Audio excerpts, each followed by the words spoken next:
Thanks for staying with us. We're going to start with the nation. Labour suspends strike plan. Court dismisses Keyamo's suit seeking Atiku's arrest for alleged corruption. Uzodinma, APC governor supporting Abbas and Kalu. Obi didn't win in Nasarawa, Atiku's witness tells court. Fracas as Ogun Tribunal begins sitting. Don't hoard intelligence, Tinubu directs security agencies. Health workers call off strike conditionally. And Jim Ibrahim rates president's development plan high. Okay, which story are we starting with? Health workers. So our health workers under the aegis of the Joint Health Workers Union, that's Johesu, an assembly of healthcare professionals, APA, have suspended their indefinite strike.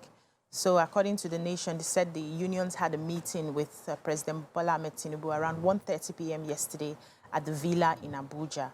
And the Johesu National Vice Chairman, Dr. Obinna Ogbonna, confirmed this, saying that the plea, the assurance and body language of the President Tinubu convinced the union members to give the federal government 21-day ultimatum, so that, or timeline, so to speak, so that the government can begin implementation of some of their demands. And he said, I quote, "We have just returned from the expanded National Executive Council, NEC meeting, with the level of engagement from the government side, coupled with some of the indicators we have seen so far, and with our visit to the Villa to see Mr. President, who gave the assurance that he's going to look into our issues with the mindset of resolving them. We brought the matter to the Congress." He also stated that the health sector, that's according to the President now, that the health sector is an important sector that we should not gloss over, and he has come to reignite confidence and trust, and we should take him by his words. He should take that to the Congress, that he's ready to work with them.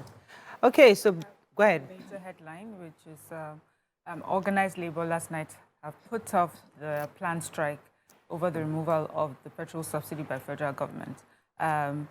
This happened after they said yesterday's marathon meeting with the federal government and leaders of TUC and NLC. We know, so they came to some sort of agreement, and they said the parties agreed follows: the NLC to suspend the notice of strike forthwith to enable further consultations, the TUC and the NLC to continue the ongoing engagements with the federal government and secure closure on the resolutions above, the labor centers and the federal government to meet on June 19, 2023 to agree on implementation of framework. I think we're discussing this a bit later, so then we'll be much more... Okay, so President Bola Tinubu visited the National Counterterrorism Center. As our CT, you know, the movie 24. He visited the center in Nigeria. Well, he has said that information intelligence sharing among security agencies is very crucial. And specifically, he said that counterterrorism that is not backed by knowledge is not going to service any nation. He wanted the efforts of the entire armed forces of this country must be put together in a way that's focusing on security. So you can't have disharmony in an orchestra.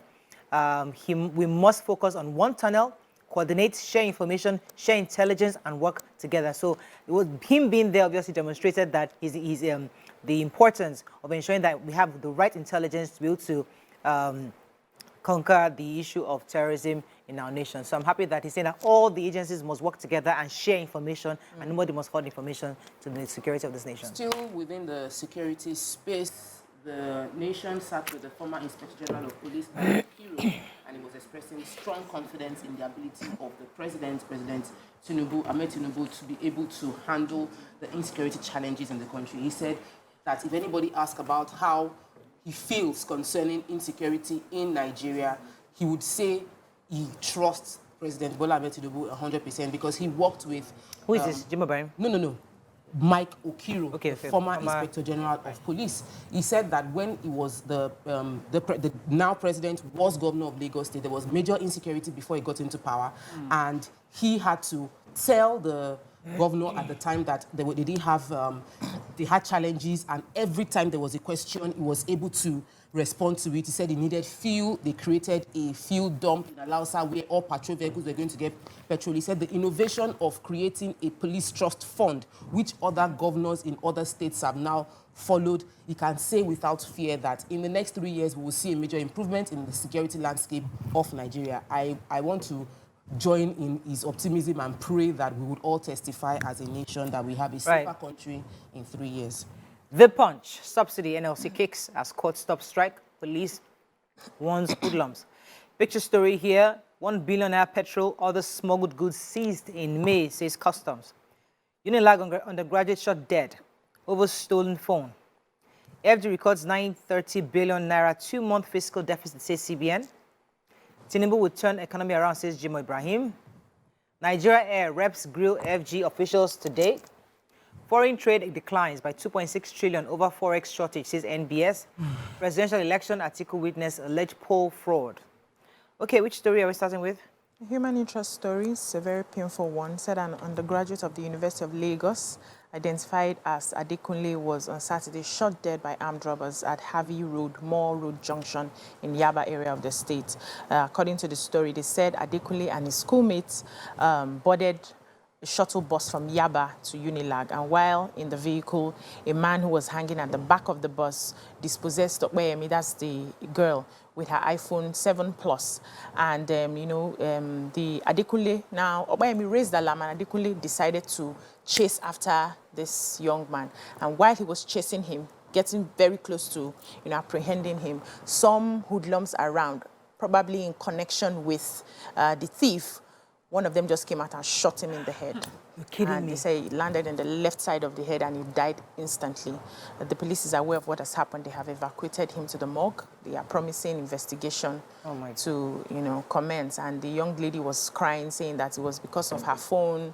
He just wanted to help. You know how students are now? They feel they can do everything. Just chase him and catch him, not knowing that other boys in the area were walking with the thief and they just shot.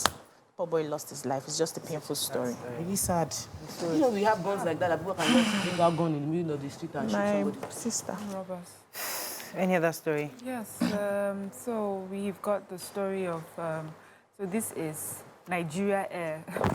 The House of Representatives Committee on Aviation had initially scheduled a meeting, they call it an investigative hearing, on the controversial launch of Nigeria Air. It was supposed to hold on Monday. All the stakeholders were there, but the chairman of the committee did not arrive until 2 hours later. And most of the representatives had left, like, we did not even see the person that's supposed to chair the event. Anyway, he came, he apologized to those who stayed behind. It's been rescheduled till today at 3 p.m. And what's on the table is that they feel that, one, the Buhari administration failed to deliver Nigeria Air after 8 years. Also, the federal government boycotted domestic airlines under the aegis of Airline Operators of Nigeria and then signed a deal with Ethiopian Airlines to float the Nigerian carrier. AON took them to court, and so the launch of bringing the aircraft, the launch was not legal because they were already in court and they had stopped the process. So doing that was going against, court order. So those are the things that they'll be investigating when they sit. All right, let's go on a quick break. When we come back, we'll continue with our review. Stay with us. We'll be right back. Okay, thanks for staying with us. We're still discussing Punch. Thought we had a story, or should we move on? Okay. Can't remember. Okay, I think I have the... do you have a story in Punch? Yeah, go ahead, I wanted to take the story about what the custom did in the customs achievements, let me put it that way, in May of 2023. So they were able to, according to the Federal Operations Unit Zone A, Ikeja of the Nigerian Customs Service, it says it intercepted 30,000 litres of PMS, that's petrol, and they also intercepted 6,861 bags of foreign parboiled rice in 12 trailers, and these were trying to avoid the duty. The duty value, if they had come in officially, would have been 1 billion in May 2023. And in the statement, they said that some goods were wrongly classified. Some goods were they were in violation of the import-exportation of goods guideline. There were goods concealment. There were smuggling. Some were seized for contravening, like the parboiled rice definitely is not legal to bring in parboiled rice into Nigeria. And they said that the total of 79 seizures that took place in May would amount to a total duty of 1 billion naira in the official sense of it. I was also trying to get the place where they found the petrol, because, you know, we've been talking about the fact that a lot of petrol are moving across borders, but they just mentioned that they seized the petrol, but they didn't say where it was going. Yeah. Daily Sun, very quickly, subsidy removal, NLC, TUC suspend strike. Activities pick up in Enugu as Mba monitors no sit-at-home order. Senate presidency support swells for Kalu Yari as more senators-elect join camp. Court finds Keyamo 10 million naira for filing frivolous suit against Atiku. Nigeria's debt stock to hit 70 trillion by end of 2023. World Environment Day, Adeleke approves creation of Osun Climate Action Plan. Shocking revelation at the Presidential Election Tribunal. Tinubu at Anti-Terrorism Center, task security intelligence agencies.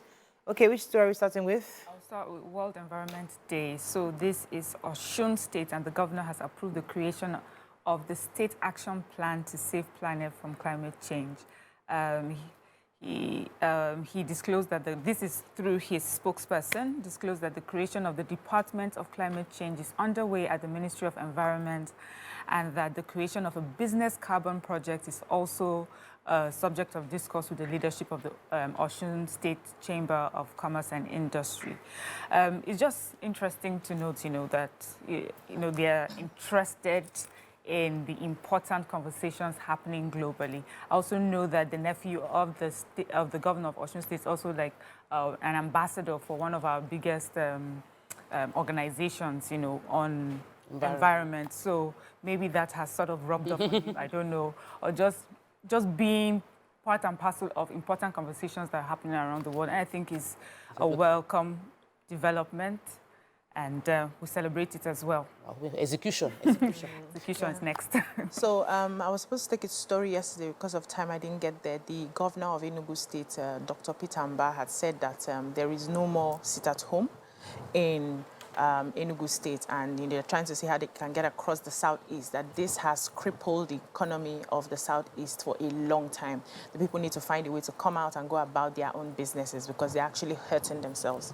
But the indigenous people of Biafra, IPOB, had advised him today, said he should not use security agents to forcefully stop the sit-at-home order.